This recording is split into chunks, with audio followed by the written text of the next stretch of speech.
ஒரு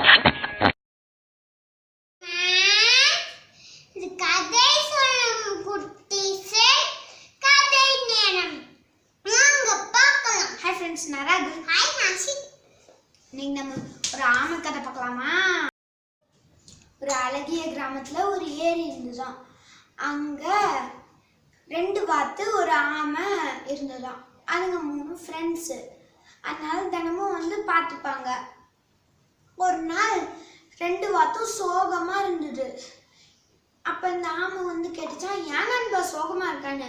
அதுக்கு இந்த வாத்து சொல்லிச்சான், இன்னும் கொஞ்ச நாள் இந்த ஏரியில தண்ணியே இருக்காது, அப்புறம் எங்களால வாழ முடியாது.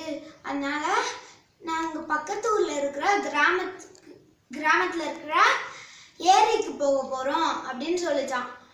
நானும் உங்க கூட வரனே ப்ளீஸ் அப்படின்னு சொல்லிச்சான். ஆனா உனக்கு தான் பறக்க முடியாதே அப்படின்னு வாத்து சொல்லிச்சான். அதுக்கு ஆமா சொல்லிச்சான், என்கிட்ட ஒரு யோசனை இருக்கு. ஒரு பெரிய குச்சியில நீங்க 2 பேரும் சைட்ல பிடிச்சிக்கோங்க, நான் என் பல்களால நடுவுல பிடிச்சிக்கிறேன் அப்படின்னு சொல்லிச்சான் ஆமை. இது ஓகே தான் நண்பா, ஆனா நீ பேசிட்டேன்னா எங்களுக்கு தெரியாது, கீழே விழுந்துருவ அப்படின்னு வாத்து சொல்லிச்சான். அதுக்கு ஆமை சொல்லிச்சான், நான் பேசவே மாட்டேன், நான் என் வாயை மூடிட்டு தான் இருப்பேன் அப்படின்னு.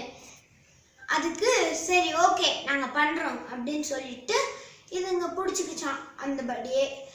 அப்புறம் இவங்க பறக்க ஆரம்பிச்சாங்களாம். ஆமைக்கு சந்தோஷத்தை அடக்க முடியலையா. ஐயா நானும் பறக்கிறேன்னு சொல்றதுக்கு வாயை திறந்துச்சான், கீழே விழுந்துருச்சோம். ஃப்ரெண்ட்ஸ், இதுல இருந்து உங்களுக்கு என்ன புரியுது? நம்மளால பறக்க முடியாதுன்னு தெரிஞ்சும் அந்த ஆமை அப்படி பண்ணிச்சு பாத்தீங்களா, அது தப்பான முடிவு. இந்த கதை உங்களுக்கு பிடிச்சிருந்து நான் லைக் பண்ணுங்க.